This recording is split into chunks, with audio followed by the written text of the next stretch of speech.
I want to go back to a little bit because you were talking about how introducing each other to your parents was a challenge. And, and we talked about the faith aspect of it. What's another aspect that was a challenge for your parents? You want to start or you want me to start? Go ahead. Okay, so my mom was here. My father died when I was 13. So I had 6 uncles. Yes. So he literally had 6 fathers to deal with. Mm-hmm. And after we got my mother used to the idea, there was a family reunion in Atlanta, Georgia. We drove up there with my brother and my mom. So that was fun. And then my aunt and uncle had a little farm outside in Union City, outside of Atlanta. And he went on several walks With the uncles. with the uncles, one at a time. Hey, Nice man. say it. Let's go for a walk. Yes. Hey, say, let's go Well, have a talk. Right. That was their way of meeting me, I guess. Yeah. You know, since she didn't have a father, but He kept us. the father had 6 brothers, uncles, so they each acted like a father. Yeah. So, Yeah. so they wanted to meet me, first time, meeting the whole family. Of course, I didn't know any of them from before, so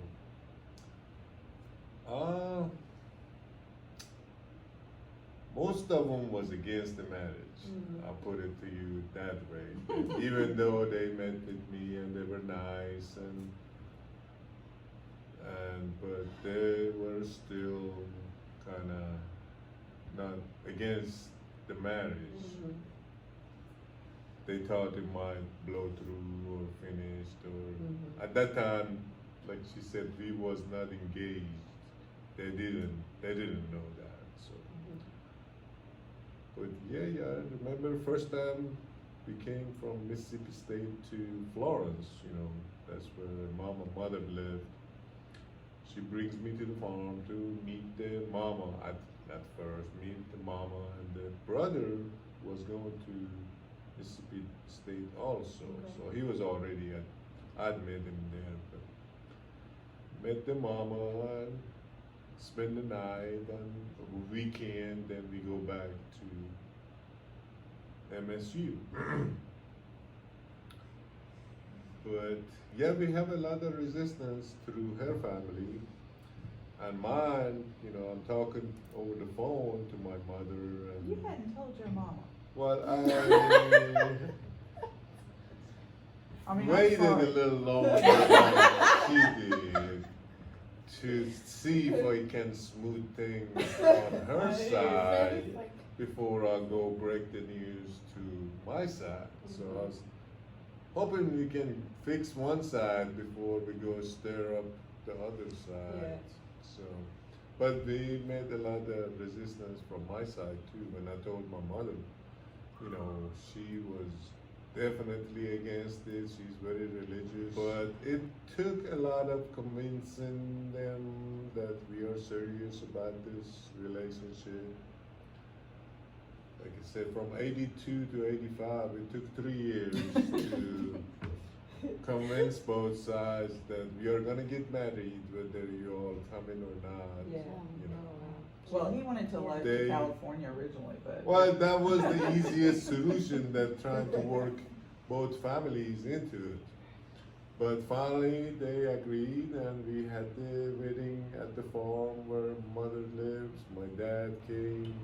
It was fun with seeing my dad and her mom, 2 people that cannot communicate.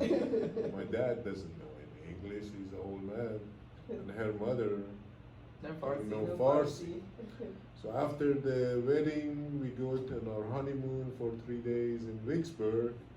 So on those 3 days, my dad and her mom, they're at the house, and they play a lot of backgammon.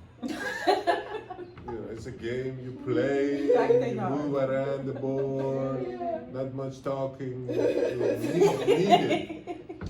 So water is the international language. They speak international language, water or go driving, y'all. I was so And- afraid. He would go driving. His father would go driving alone in Mississippi, not reading any signs or Well- anything, not speaking any English. Yes. And when he got hungry, he would find a McDonald's and he would point to the Happy Meal. Wow. Because he couldn't Because he order. couldn't order it. He couldn't order. Show the, give me Happy Meal. Yeah. He has traveled a lot, so he's good with the international language. What's one thing that marriage has taught you, and then I'll ask you the same question.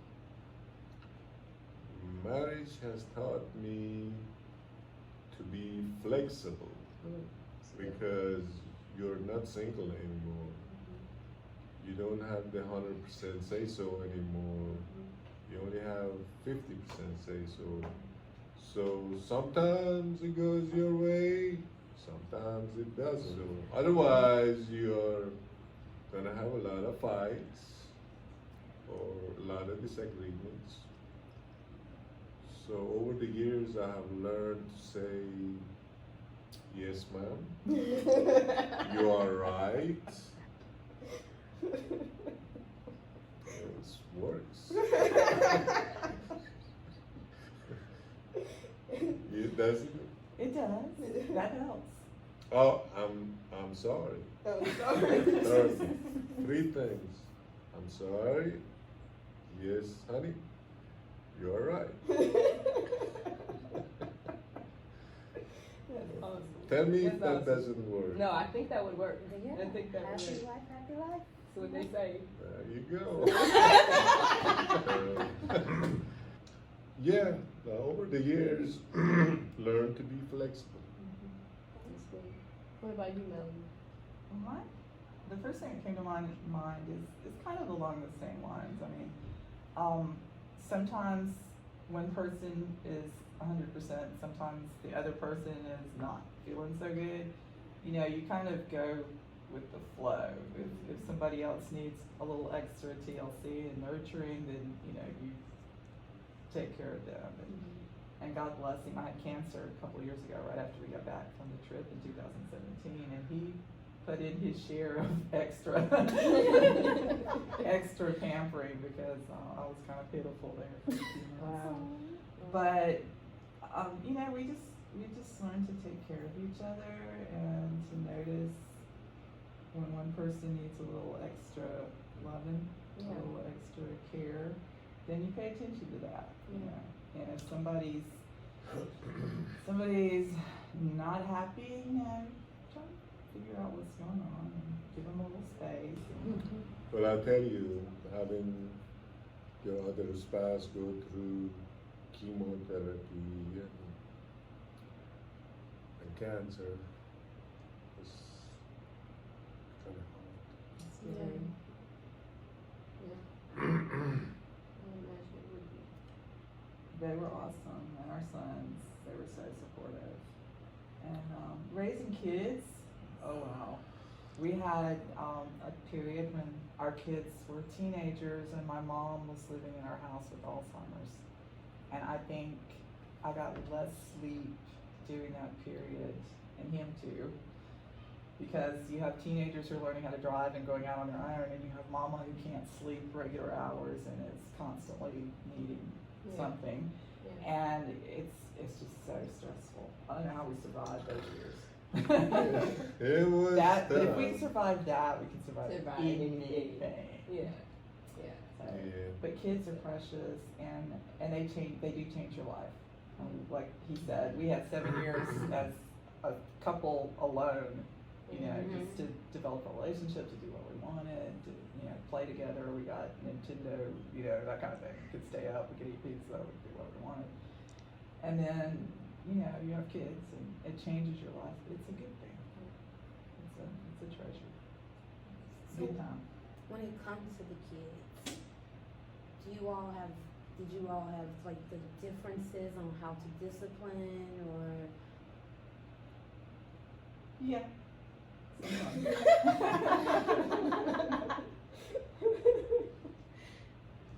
As far as disciplining kids, I never believe on beating the kids. always thought verbally you can discipline them or take away something they like. It's usually works because eventually they're gonna grow up to be bigger than you. And beating them doesn't work anymore. Right. So early on in life, that's the way I was grown up. My dad never raised his hand over me.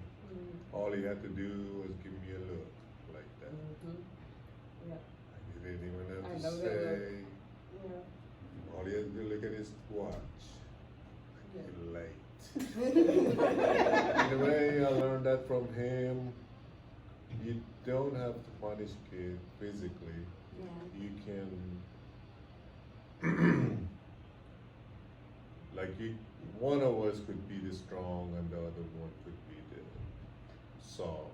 He you was a know, lot like- stricter than I was on the So- rules that he set up. And to me, sometimes I would step in and go, okay, look, I know That's that when curfew you is this, interfere. but this then- is his favorite thing. And then we learned that we need to have those discussions away from the kids Right. and present a united front. What advice would you give couples entering marriage? I'm going to say couples entering marriage and then couples in marriage. What's some advice you would give? I think you need to talk over your expectations before marriage. We actually did go to one of my former pastors and talk over some things, and we had already talked over a lot because we had 3 years. So, but I think you need to set your expectations. You can't cover everything Right. that's going to happen, but I think you need to really be clear with each other about what you want out of a marriage or what you think a marriage should be, Yeah. however you want to phrase that.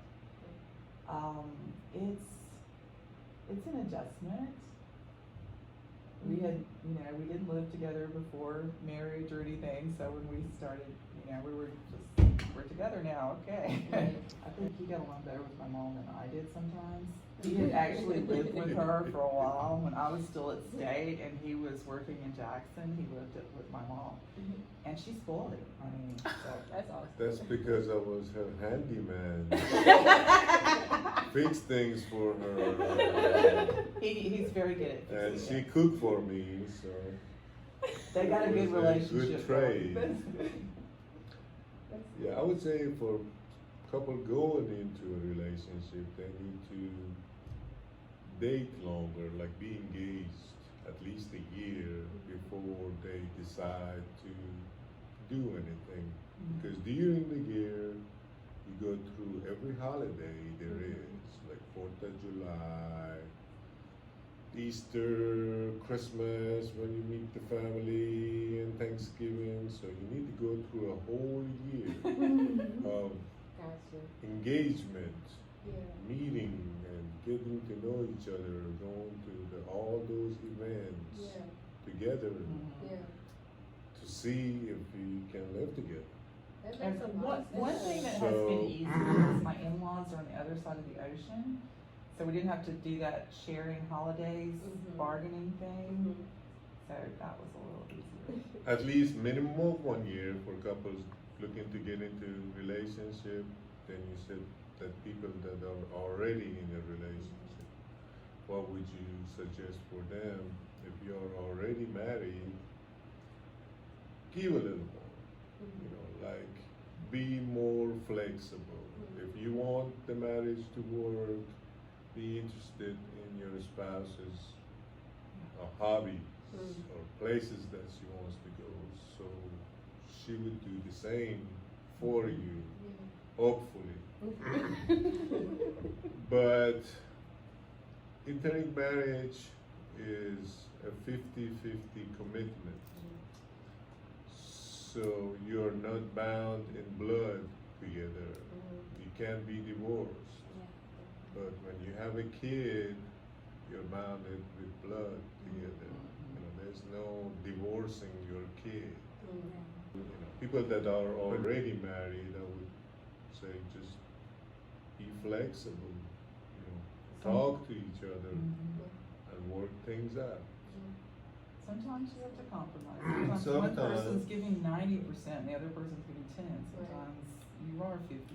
It depends on the situation and the time. Like sometimes when a conversation starts with her and it is something that is really she wants, and I can tell from the beginning that there's not much sense arguing about this because she's like the 90%, and you can argue about it some, but she's gonna come right back and like, I want this Tupper set. I don't care it costs $2,200. It's gonna last us the rest of our life. But sometimes you have to recognize that sometimes when a person is arguing with you and they really want that, if you don't agree, your life's gonna be miserable. So why make your life miserable? Why don't you go ahead and agree and move on? That's awesome. I thank you guys so much. Truly sitting here, I can see like the love that you all have between each other. Absolutely. Like, Yeah. it's a beautiful thing. It really is.